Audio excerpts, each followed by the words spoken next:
বাচ্চা সালামত দুঃখের সাথে বলতে হচ্ছে, শাহজাদি আমাদের ছেড়ে চলে গেছেন, তাকে বিষাক্ত সাপে দংশন করেছে। বাচ্চায়ের চোখ থেকে অঝরে পানি পড়তে লাগলো, তিনি কান্নায় ভেঙে পড়তে লাগলেন। রাত কেটে গেল। পরদিন শাহজাদি বানুকে নিকটবর্তী কবরস্থানে দাফন করা হলো। পুরো দেশ জুড়ে শোকের ছায়ায় পড়ে গেল। ঘর, দোকান, আদালত সব বন্ধ হয়ে গেল। মসজিদ, মাজারে শাহজাদির জন্য দোয়া চলতে লাগলো। এরপর দিন বাদশা তার মন্ত্রীদের সাথে কবর জিয়ারতে গেলেন, কিন্তু তারা গিয়ে দেখলেন কবর খোলা, মাটি ছড়িয়ে আছে, আর কবরে মৃত্যুদেহ নেই। প্রাচীন শামের বুকে দাঁড়িয়েছিল এক বিশাল রাজপ্রাসাদ, আর সেই রাজপ্রাসাদের অন্দরমহলে বাস করতেন এক রাজকুমারী, নাম তার শাহজাদি বানু। তার রূপ ছিল চাঁদের মতো উজ্জ্বল, কিন্তু মন ছিল পাথরের মতো কঠিন। অহংকার আর দম্ভ তার প্রতিটা পদক্ষেপে মিশে থাকত। যখন তিনি শহরের ব্যস্ত বাজার দিয়ে তার সাওয়ারি করে যেতেন, তখন এক অদ্ভুত নীরবতা নেমে আসত। বাজারের প্রতিটা দোকানদার তড়িঘড়ি করে তাদের পণ্যের উপর পর্দা নামিয়ে দিত। পথচারীরা ভয়ে রাস্তা ছেড়ে সরু গলিগুলোতে গা ঢাকা দিত। এ ছিল এক অলিখিত নিয়ম, এক নির্মম আদেশ। যদি কেউ ভুলবশত রাস্তায় থেকে যেত, তাকে মাটিতে মুখ চেপে শুয়ে পড়তে হতো, যেন রাজকুমারী চলার পথে সামান্যতম বাধা না হয়। আর এই আদেশ অমান্য করার শাস্তি ছিল ভয়ঙ্কর। তপ্ত রড দিয়ে চোখ উপড়ে ফেলে চিরদিনের জন্য দৃষ্টিশক্তি কেড়ে নেওয়া হতো। রাজকুমারীর দাপটে গোটা শহর প্রকম্পিত থাকত। তার নির্দেশে জীবন কেড়ে নিয়েছিল এক তুচ্ছ ঘটনা। একদিন ঠিক এমনই এক সময় রাজকুমারীর সাওয়ারি বিদ্যুৎ গতিতে শহরের বাজারের দিকে এগিয়ে আসছিল। পথে এক বৃদ্ধ জেলে, তার কাঁধে ছিল টাটকা মাছ ভর্তি একটি ঝুড়ি। ভুল করে বাজারে প্রবেশ করে ফেলেছিলেন। রাজকুমারী সাওয়ারির গতি এতটাই তীব্র ছিল যে বৃদ্ধা আর পেছনে ফিরতে পারেনি, এমনকি মাটিতে শুয়ে পড়ার সুযোগও পায়নি। চোখের পলকে সাওয়ারির আঘাতে তিনি ছিটকে পড়েন। তার মাথার মাছগুলো এদিক ওদিক ছড়িয়ে ছিটিয়ে গেল। অসহায় বৃদ্ধ ব্যথায় কুঁকড়ে গিয়ে এদিক ওদিক তাকাতে লাগলেন। রাজকুমারীর নির্দেশে সৈন্যরা তাকে ধরে ফেলল। শাহজাদি কোনো দ্বিধা ছাড়াই তার চোখে চোখ রেখে আদেশ দিলেন, দুদিন পর এই বৃদ্ধের চোখ দুটো গরম লোহার রড দিয়ে উপড়ে ফেলা হবে। সৈন্যরা মাথা নিচু করে বলল, যেমন হুকুম বানু সাহেবা। বৃদ্ধ জেলে কাঁপতে কাঁপতে হাত জোড় করে আকুতি জানালেন, হে রাজকন্যা, আমার ভুল হয়েছে। আমার বয়সের দিকে তাকিয়ে দয়া করুন।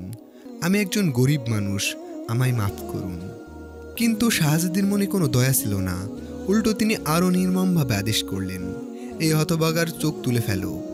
বৃদ্ধ কাঁদতে কাঁদতে ছড়িয়ে থাকা মাছগুলো কুড়িয়ে নিতে লাগলেন। তার হাত কাঁপছিল, বারবার মাছগুলো হাত থেকে পড়ে যাচ্ছিল। সৈন্যরা গালাগালি করতে করতে সেখান থেকে তাড়িয়ে দিচ্ছিল। ঠিক সেই মুহূর্তে সেই অবিচারের মাঝে এক 16-17 বছরের তরুণ এসে দাঁড়ালো। তার নাম শাহিদ। সে দ্রুত বৃদ্ধের পাশে গিয়ে মাটিতে পড়ে থাকা মাছগুলো কুড়িয়ে ঝুড়িতে রাখতে সাহায্য করলেন। সৈন্যরা ক্ষুব্ধ হয়ে তাকে ধাক্কা দিয়ে বলল, কে বলেছে তোকে এই বুড়োকে সাহায্য করতে? শহীদ দৃঢ় কণ্ঠে বলল, এক গরিব বৃদ্ধকে সাহায্য করা কি অপরাধ? এই কথা শুনে সৈন্যরা তাকে সজোরে এক চড় মারল। কিন্তু শহীদ একটুও বিচলিত না হয়ে শান্ত গলায় বলল, তোমরা যত খুশি জুলুম করো, একদিন তো মরতেই হবে। এই কথা তোমাদের রাজকন্যাকেও জানিয়ে দাও। এই কথা শুনে সৈন্যরা রাগে ফেটে পড়ল। বৃদ্ধ তখন সেই তরুণীর দিকে তাকিয়ে আবেগে আপ্লুত হয়ে বললেন, তোমার দোয়া কবুল হোক। এই অহংকারী রাজকুমারীর সর্বনাশ একদিন হবেই। এরপর নিষ্ঠুর সৈন্যরা বৃদ্ধকে নিয়ে গেল এবং রাজপ্রাসাদে নিয়ে গিয়ে তাকে শাস্তি দিতে প্রস্তুত হলো। এদিকে রাজকন্যা বানু তার রাজভ্রমণ শেষ করে প্রাসাদে ফিরে এলেন। তার বিশ্বস্ত উপদেষ্টা গুলজার বিনম্রভাবে অনুরোধ করলেন, রাজকন্যা দয়া করে গরিব মানুষটিকে মাফ করে দিন। কিন্তু বানু রেগে গিয়ে বললেন, আমি যখন একবার তীর ছুঁড়ে দেই তা আর ফেরানো যায় না। আমার হুকুম ফিরিয়ে নেই না। উপদেষ্টা আর কিছু বলার সাহস পেল না, কারণ তিনি জানতেন বেশি কিছু বললে নিজেই বিপদে পড়বেন। রাজকন্যার প্রাসাদ ছিল কঠোর পাহারায় ঘেরা, এমনকি রাতে ঘুমানোর সময়ও দাসী ও সৈন্যরা তার পাহারায় থাকত। কিন্তু সেই দিন এক অদ্ভুত খেয়ালে বানু আদেশ দিলেন, আজ আমি একা ঘুমাবো। তার এই অপ্রত্যাশিত আদেশ যেন এক নতুন গল্পের পূর্বাভাস দিচ্ছে। সেই গভীর রাতে শাহিদ জানালা দিয়ে চুপিসারে প্রাসাদে প্রবেশ করলেন। সে দেখল ঘরের মাঝে একটি দামি ফুলদানি রাখা, তার ভেতরে কিছু ভিন্ন রকমের ফুল, আর তার উপর একটি জলজল লাল রঙের হীরাখণ্ড। সে হীরায় আলোয় পুরো ঘর ঝলমল করছিল। শহীদ চুপি চুপি হীরাটি নিয়ে নিজের বাগড়িতে রেখে অদৃশ্য হয়ে গেল। সকালে রাজকন্যার ঘুম ভাঙলেই সে দেখল ঘর অন্ধকার। আতঙ্কে সে ঘণ্টার শিকল টানল। পুরো প্রাসাদ কেঁপে উঠল। রাজা ও রানী ছুটে এলেন। রাজকন্যা কাঁদতে কাঁদতে বললেন, আমার হীরা চুরি হয়ে গেছে। রাজা আদেশ দিলেন, পরদিন সন্ধ্যার মধ্যে চোরকে ধরা না গেলে সবাইকে শাস্তি পেতে হবে। সকাল হতেই রাজা ঘোষণা দিলেন যে হীরা উদ্ধার করে আনবে তাকে পুরস্কৃত করা হবে। ঠিক দুপুরবেলা এক তরুণ যুবক, যার মাথায় ছিল একটি সাধারণ পাগড়ি, রাজদরবারে এসে সালাম করল। সে বলল, আমি সেই হীরা নিয়ে এসেছি। রাজা খুশি হয়ে বললেন, পুরস্কার হিসেবে তুমি কি চাও? ছেলেটি বলল, বাদশাহ সালামত, দুদিন আগে রাজকুমারী বানু এক গরিব বৃদ্ধ পচ্চরেকে চোখ তুলে নেওয়ার আদেশ দিয়েছিলেন। আমি চাই আপনি সেই হুকুম ফিরিয়ে নিন এবং এই 5 জন সৈন্যের পিঠে চাবুক মারা হোক, কারণ তারা সেই গরিব মানুষটিকে ধরে এনেছে এবং আমাকে অপমান করেছে। বাদশা জিজ্ঞেস করলেন, তোমার ওই পথচারীর সাথে সম্পর্ক কি? ছেলেটি বলল, কোনো সম্পর্ক নেই, শুধুমাত্র তার দুঃখ দারিদ্র আর অসহায়তা দেখে আমার মায়া লেগেছে। সে যদি ভুল করে রাজকুমারীকে দেখেও ফেলে, তাতে কি রাজকুমারী কি ক্ষতি হতো? বাদশার প্রধানমন্ত্রী ফারুক আহমেদের দিকে তাকিয়ে বললেন, এই পথচারীকে আমি ক্ষমা করে দিলাম, তাকে মুক্ত করে দাও, তবে এই ছেলেটিকে এবং 5 জন সৈন্যকে কারাগারে পাঠিয়ে দাও। ছেলেটি চিৎকার করে বলল, আমার অপরাধ কি? আমি চোর নই। বাদশাহ বললেন, তুমি সেই হীরা চুরি করেছো। ছেলেটি বলল, আমি তো পথচারীকে বাঁচাতে চুরি করেছি। বাদশাহ বললেন, ব্যাখ্যার প্রয়োজন নেই। ছেলেটি রেগে গিয়ে বলল, যদি আমায় বন্দি করেন তবে মনে রাখবেন, একদিন আমি আপনার রাজমুকুট চুরি করব আর আপনি আমাকে ধরতেও পারবেন না। বাদশাহ বললেন, মূর্খ ছেলে, ভুলভাল কথা বলো না। এরপর তিনি সৈন্যদের ইশারা করলেন এবং তারা ছেলেটিকে ধরে নিয়ে গেল। মন্ত্রীদের আদেশে বৃদ্ধকে মুক্ত করা হলো এবং সৈন্যদের প্রত্যেককে 20 চাবুক করে মারা হলো। রাজকুমারী হীরা ফিরে পেয়ে খুশিতে বাদশাহের গলা ঝাঁপিয়ে পড়লেন, বললেন, আব্বাজান, এই চোরকে কঠোর শাস্তি দিন। বাদশাহ বললেন, আমি তাকে জেলে পাঠিয়েছি এবং ভাবছি আগামীকাল সকলের সম্মুখে তার 2 হাত কেটে ফেলা হবে, যাতে সবাই শিক্ষা নিতে পারে। রাজকুমারী বললেন, এই সিদ্ধান্ত একদমই ঠিক। ও তো আপনার রাজমুকুট চুরি করার হুমকি পর্যন্ত দিয়েছে। বাদশাহ বললেন, ওর হাত কেটে ফেলার আগেই যেন সে আমার ঘরে পৌঁছাতে না পারে। তারপর প্রধানমন্ত্রীকে আদেশ দিলেন, আজ শহর জুড়ে ঘোষণা করে দাও যে কাল সকালে চোরের 2 হাত কাটা হবে, সবাই যেন এসে তা দেখে। মন্ত্রী বললেন, ঠিক আছে, যদি এখনই তাকে শাস্তি না দেওয়া হয় তবে সে ভবিষ্যতে বড় ডাকাত হয়ে উঠবে। সেই রাতেই মন্ত্রী জেলখানায় ছেলেটিকে জানালেন, তুমি যদি চুরি না করতে তবে এই অল্প বয়সে এত কঠিন শাস্তি পেতে না। ছেলেটি হেসে বলল, তোমরা সবাই পাগল, কে আমার হাত কাটবে শুনি? সূর্য ওঠার আগে আমি এখান থেকে পালিয়ে যাব। মন্ত্রী জেলারকে আদেশ দিলেন, আজ রাত কড়া পাহারা দাও এবং ভেতরে পুরোপুরি অন্ধকার রাখো। জেলাররা বললেন, আপনি নিশ্চিত থাকুন, এই ছেলে তো নয়, একটা পিঁপড়াও বাইরে যেতে পারবে না। রাত কেটে গেল। সকালে মন্ত্রী এসে দেখেন হাতকড়া আর পায়ের পরানো শৃঙ্খল মাটিতে পড়ে আছে, দরজা জানলা সব বন্ধ, কিন্তু ছেলেটি নেই। তিনি জেলের ভেতর থেকে চিৎকার করে বললেন। জেলার ভয়ে কাঁপতে কাঁপতে বলল, স্যার, আমি নিজে রাতভর পাহারায় ছিলাম, একটু পর পর ভিতরে গিয়ে দেখেছি, কিন্তু কিছুই বুঝতে পারছি না ও কিভাবে বের হলো। মন্ত্রী রেগে গিয়ে রাজার কাছে অভিযোগ করলেন। রাজার আগে গর্জে উঠলেন যে যতজন সৈন্য রাতে পাহারা ছিল সবাইকে জেলে ঢোকাও এবং সকাল সন্ধ্যা 20 বৃত্ত করে চাবুক মারো। সারাদিন রাজা চরম রাগে থাকলেন, কারো সঙ্গে কোনো কথা বললেন না, এমনকি রানী ও রাজকুমারীর সাথেও দেখা করলেন না। রাতে তিনি আগেই বিছানায় চলে গেলেন। সকালে রাজকুমারী বাবার কাছে এসে দেখলেন তিনি বিষণ্ণ। সে বাবার কাঁধে হাত রেখে বললেন, আব্বাজান, আপনি এত মন খারাপ করছেন কেন? রাজা উত্তর দিলেন, গতকাল ছেলেটি পালিয়েছে আর আজ রাতে সে আমার মুকুট চুরি করে নিয়ে গেছে। রাজা বললেন, ও এমনভাবে আসে যেন কারো চোখেই পড়ে না, আর যা চাই নিয়ে যাই। রাজকুমারী বলল, আমার মনে হয় সেই প্রাসাদের কোনো দাসের সঙ্গে মিলে গেছে, না হলে প্রাসাদে প্রবেশ করার সাহস পাই কিভাবে? রাজা বললেন, আমার বিশ্বাস বৃদ্ধ পথচারীর সাথে তার সম্পর্ক আছে, তাই তাকে ধরে আনা হোক আর ঘোষণা দেয়া হোক যে তাকে সাহায্য করবে তাকেও কঠিন শাস্তি দেওয়া হবে। রাজকুমারী বলল, এটা দারুণ পরিকল্পনা। রাজা সঙ্গে সঙ্গে প্রধানমন্ত্রীকে ডেকে পরিকল্পনা জানালেন। মন্ত্রী বললেন, রাজমুকুট ফিরে পেলে ছেলেটিকে নজরদারিতে রাখা উচিত। রাজকুমারী বললেন, ওকে রশিতে বেঁধে আমার ঘরে রাখবো, তারপর দেখি কিভাবে পালাই। মন্ত্রী সৈন্যদের আদেশ দিলেন, বৃদ্ধ পথচারীকে ধরে আনো। 1 ঘন্টার মধ্যে সৈন্যরা ঘোড়ায় চড়ে বৃদ্ধকে ধরে আনলো। রাজা তাকে রাজকীয় অতিথিশালায় পাঠালেন এবং শহরে ঘোষণা করলেন, বৃদ্ধের চোখ তুলে নেওয়া হবে এবং তার চিল কাককে দিয়ে খাওয়ানো হবে। এই ঘোষণা শুনে সেই ছেলেটি প্রচণ্ড রেগে গেল এবং বলল, আমাকে ধরতে না পেরে এখন সেই গরিব বুড়োর মানুষটার উপর রাগ ঝাড়ছেন। রাগে ফুঁসে উঠছিল সেই রহস্যময় ছেলেটি। কিন্তু বাদশাহ আর শাহজাদের এই পরিকল্পনা সফল হওয়া অতটা সহজ নয়। রাত নেমে এলো, পুরো রাজপ্রাসাদে কড়া পাহারায় বসানো হলো। এমনকি বাদশাহ নিজেও ছদ্মবেশে প্রাসাদের নিচে টহল দিতে শুরু করলেন। হঠাৎ সন্ধ্যার সময় অদ্ভুত এক ঘটনা ঘটল। শাহজাদের ঘর থেকে হঠাৎ এক তীব্র চিৎকার ভেসে এলো, যেন আকাশ কেঁপে উঠল।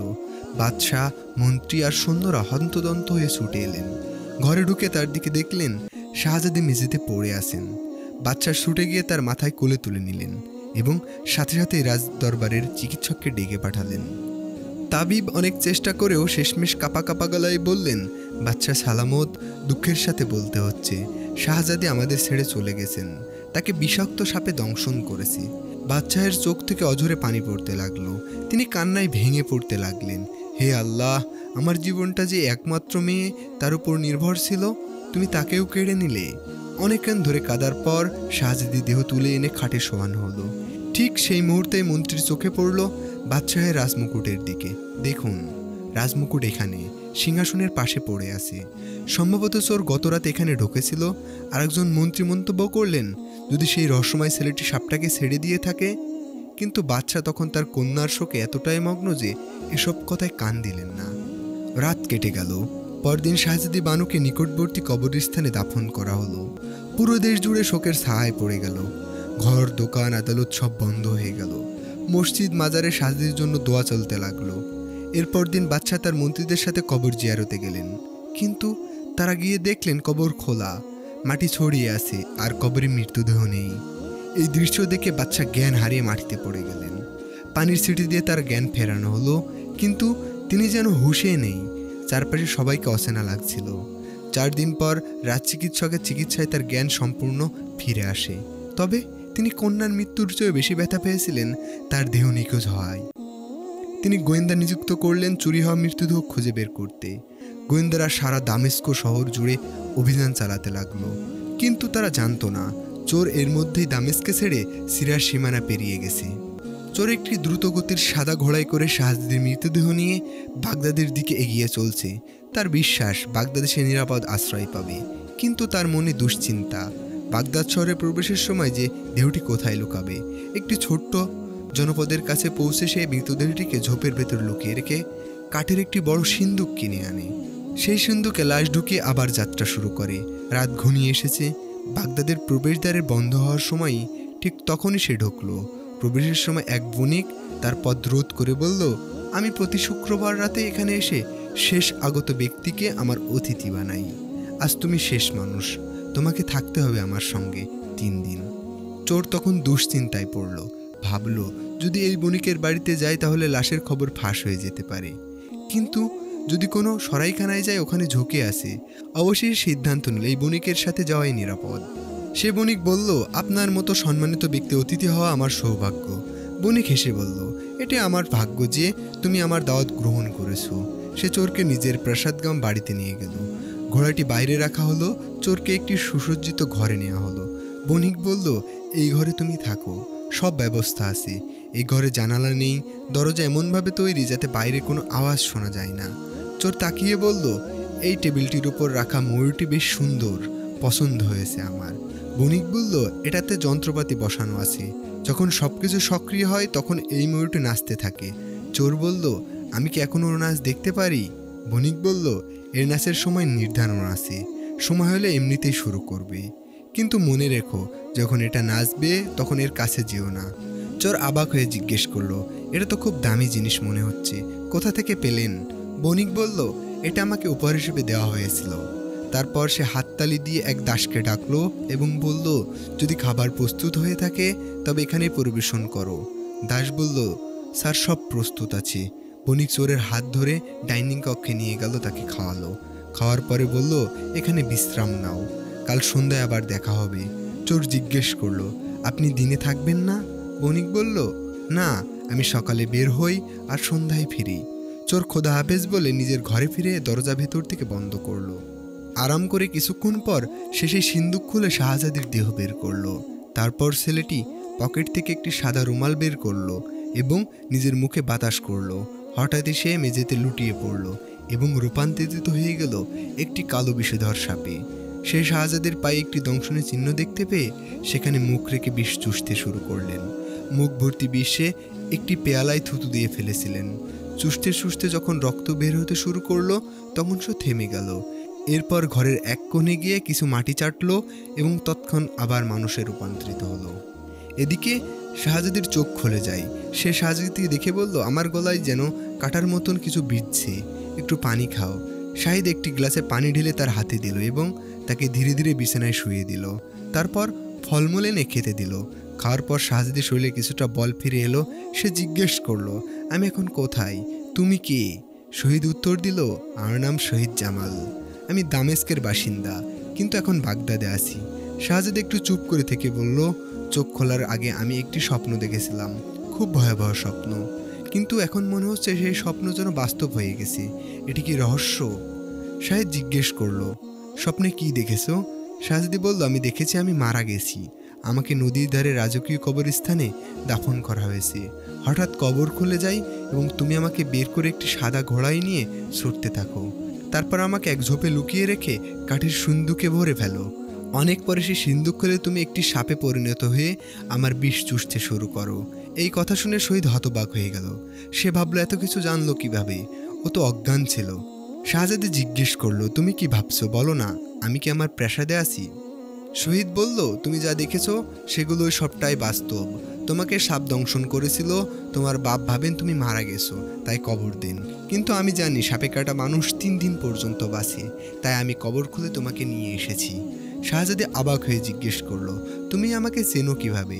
শহীদ বলল, আমি এক সময় তোমার প্রাসাদে হেরা চুরি করতে গিয়েছিলাম, তখন তোমাকে দেখেছিলাম। শাহজাদি জিজ্ঞেস করলো, তুমি সাপ কিভাবে রূপ নিলে? তুমি কি জাদুকর? শহীদ বলল, আমি জাদুকর নই, তবে আমার বাবা মৃত্যুর আগে এই রুমালটি দিয়েছিলেন। এই রুমালের বাতাসে আমি সাপে পরিণত হই এবং মাটি চেটে মানুষের রূপে ফিরে আসি। শাহজাদির চোখ বন্ধ করে কিছুক্ষণ ভাবল। শহীদ বলল, কি ভাবছো? শাহজাদি বলল, আমি ভাবছি যখন সাপ আমাকে দংশন করে তখন আমার আত্মা যেসব দৃশ্য দেখছিল সেগুলো যেন স্বপ্ন হয়ে আমার সামনে এসেছে। শহীদ বলল, আমারও তেমনই মনে হয়। এগুলো ভুলে যাও, ঘুমাও। শাহজাদি বলল, ভোর হলে আমাকে আমার আব্বার কাছে নিয়ে চলো, তিনি আমার জন্য নিশ্চয়ই কাঁদছেন। শাহিদ কঠিন স্বরে বলল, তুমি তাকে ভুলে যাও, আমি তোমাকে নিজের জন্য নিয়ে এসেছি, তুমি আমার সঙ্গেই থাকবে। শাহজাদি বলল, আমি একজন রাজকুমারী, আমি একটা সাধারণ চোরের সাথে থাকতে পারবো না। শাহিদ বলল, তবুও থাকতে হবে, কারণ এখন তুমি আর রাজকুমারী নাও।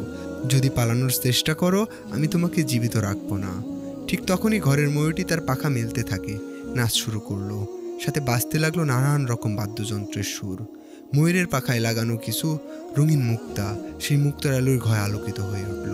হঠাৎ একটি মুক্তা মেঝেতে পড়ে গেল এবং ময়ূরের নাচ থেমে গেল।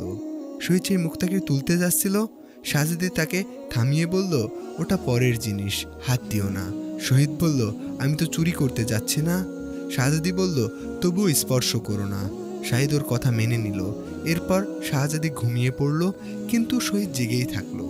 সে ভাবল, সাপ হয়ে ঘুরে দেখি তো জাদুকর বণিকের বাড়ি কি রহস্য আছে। সে আবার রুমাল বের করে নিজের মুখে বাতাস দিল এবং সাপে রূপান্তরিত হয়ে ঘরে ছেড়ে বেরিয়ে পড়ল।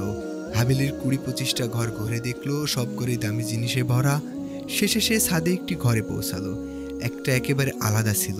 ঘরে শুধু ছিল কঙ্কাল, মৃত মানুষের খুলি আর একটি টেবিল। এক পাশে ছিল একটি আয়না আর জাদুকর ল্যাম্পের চিমনি তুলছিল। ল্যাম্প থেকে ধোঁয়া উঠল আর সেই সময় আয়না স্পষ্ট দেখা গেল সেই মুক্ত, যেটা ময়ূর থেকে পড়ে গিয়েছিল। জাদুকর সেটা দেখে কিছু একটা ভাবছিল। এই দৃশ্য দেখে শহীদ বুঝে গেল এই লোকটি বণিক নয়, জাদুকর, আর এই মুক্ত নিশ্চয়ই বিশেষ কোনো গোপন রহস্য বহন করে। তাই সে ভাবল, ভাগ্য ভালোই যে ওটা তুলে নেয়নি। সে আবার ঘরে ফিরে গিয়ে মাটি চেটে মানুষ রূপ নিল এবং শাহজাদির পাশে কার্পেটে ঘুমিয়ে পড়ল। সকালে দুজন একসাথে জেগে উঠল। শহীদ সব ঘটনা খুলে বলল এবং বলল, এখান থেকে পালাতে হবে, এই জাদুকর বিপদ ডেকে আনবে। শাহজাদি বলল, আমিও এখানে আর থাকতে চাই না, চলো দামেস্কে ফিরে যাই। ঠিক তখনই সেই জাদুকর দরজায় এসে হাজির। সে শাহজাদির দিকে তাকিয়ে শহীদকে বলল, এই মেয়েটা এখানে কখন আসলো? শহীদ বলল, এই মেয়েটি আমার স্ত্রী। ডাকাতদের ভয়ে আমি ওকে সিন্ধুকে করে নিয়ে এসেছি। জাদুকর চুপ হয়ে গেল। তারপর মেঝেতে পড়ে থাকা মুক্তটি তুলে আবার ময়ূরের পায়ে বসিয়ে দিল। শাহজাদি বলল, আপনি এখন আমাদের অনুমতি দিন, আমরা এখান থেকে যেতে চাই। জাদুকর বলল, এখনই না, আমি আমার অতিথিদের 3 দিন পর বিদায় দিই।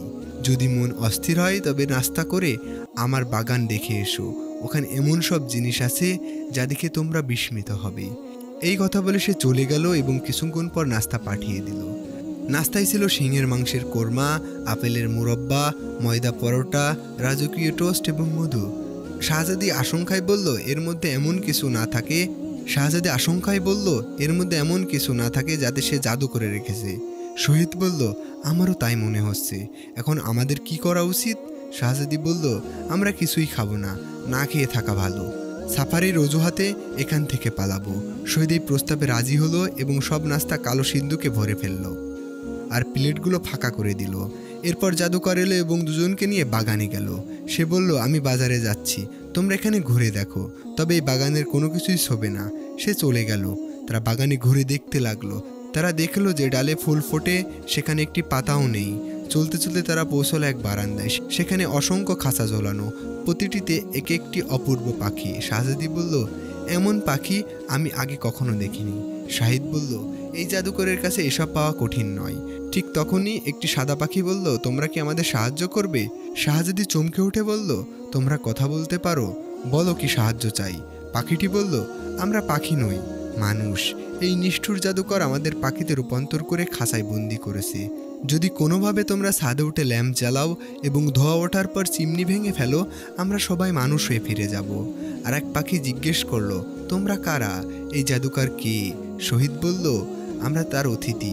পাখি বলল, তোমরা কি ময়ূরের নাচ দেখেছো? শহীদ বলল, হ্যাঁ দেখেছি।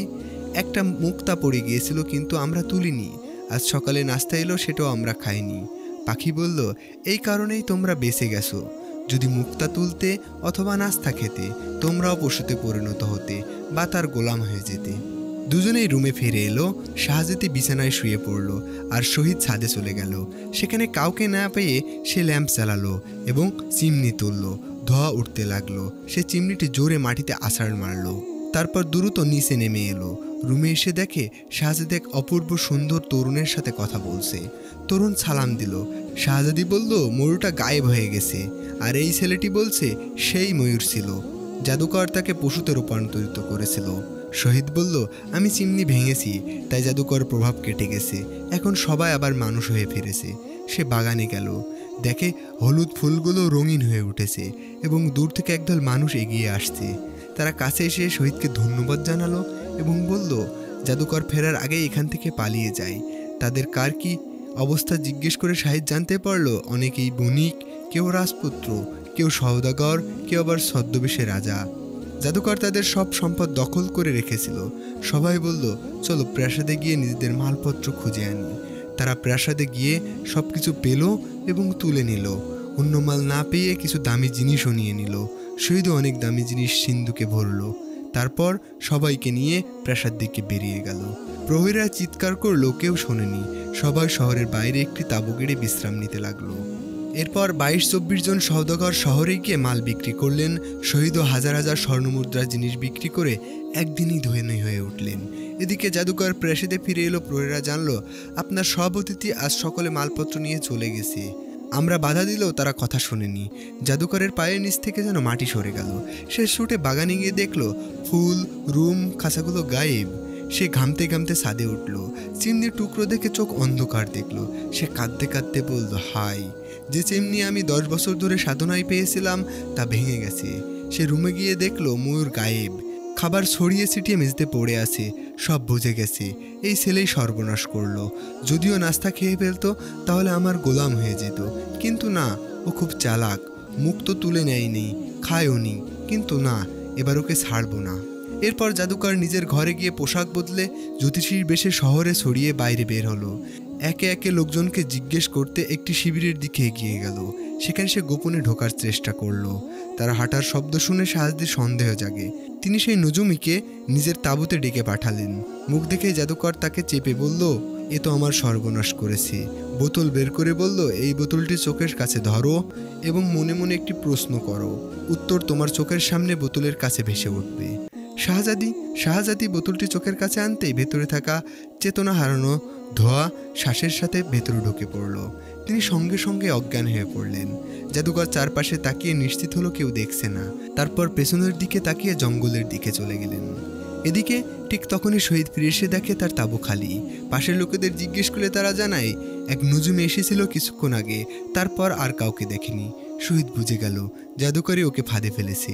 তার মনে পড়ে গেল হয়তো ওর পেছনের দিক দিয়ে বেরিয়ে গেছে। সঙ্গে সঙ্গে মাঠে পায়ের ছাপ খুঁজতে লাগলো। ছাপ দেখে দ্রুত সে সেদিকে ছুটল। দূরে সে দেখতে পেল জাদুকর কাঁধে শাহজাদিকে নিয়ে হেঁটে যাচ্ছে। শহীদ পকেট থেকে রুমাল বের করলো, হঠাৎ চিন্তা করে আবার রেখে দিল। সে দৌড়ে এগিয়ে গেল। জাদুকর তাকে দেখে বলে উঠল, খবরদার কাছে এসো না, নাহলে আগুনে পুড়িয়ে ছাই করে ফেলবো। শহীদ বলল, হে প্রতারক, নিষ্ঠুর দানব, ওকে এখনই নিচে নামাও, না হলে আমি তোমাকে মাটিতে মিশিয়ে দেব। জাদুকর তখন শাহজাদিকে ফেলে দিল এবং পকেট থেকে এক মৃত হাতের নখর তুলে বলল, যদি বাঁচতে চাও চলে যাও, না হলে মানুষ থেকে পশুতে পরিণত করে দেব। শাহিদ শান্তভাবে বলল, ঠিক আছে, আমি যাচ্ছি। সে পাশের ঝোপে গিয়ে সাপে রূপান্তরিত হলো। ঘাসের ভেতর দিয়ে চুপি চুপি সে জাদুকরের পেছনে পৌঁছে গেল। জাদুকর যখন শাহজাদিকে তুলতে ঝুঁকেছিল তখনই শহীদ তাকে পিঠে দংশন করলো। জাদুকর ব্যথায় চিৎকার করে পড়ে গেল এবং ছটফট করতে করতে নিস্তেজ হয়ে পড়ল। শহীদ মাটিতে কিছু চেটে আবার মানুষের রূপ নিল। একটা ঝর্ণা থেকে পানি এনে শাহজাদের মুখে ছিটিয়ে দিল। জ্ঞান ফিরে পেলেন। তিনি চোখ খুলেই বললেন, ও আমি বুঝতে পারিনি যে ও জাদুকর, সে তো নজুমি সেজে এসেছিল। শাহিদ বলল, আমি সময় মতো এসে পড়াই, ওর খেলা শেষ হয়েছে, চলো ফিরে যাই।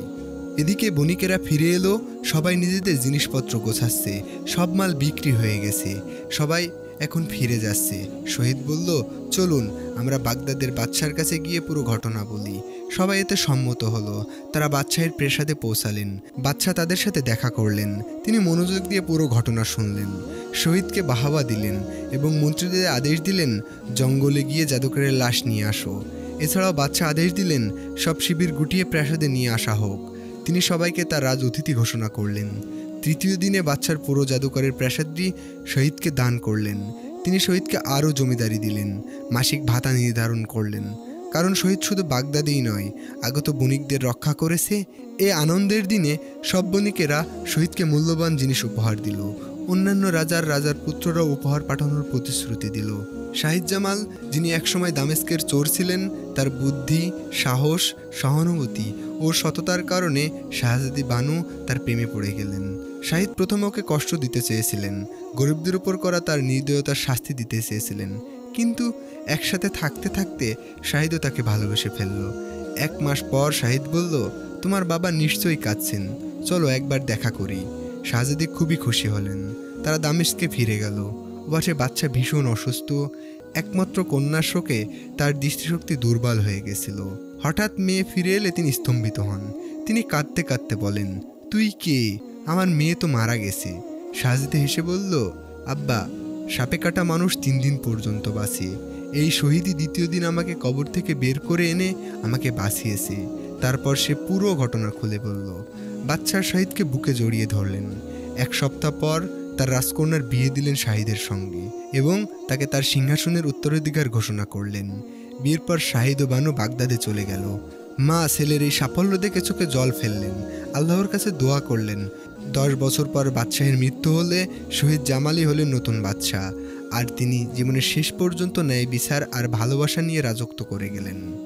এভাবেই এক অহংকারী রাজকুমারের জীবন পাল্টে গেল এক সাধারণ কিন্তু অসাধারণ তরুণের সংস্পর্শে এসে।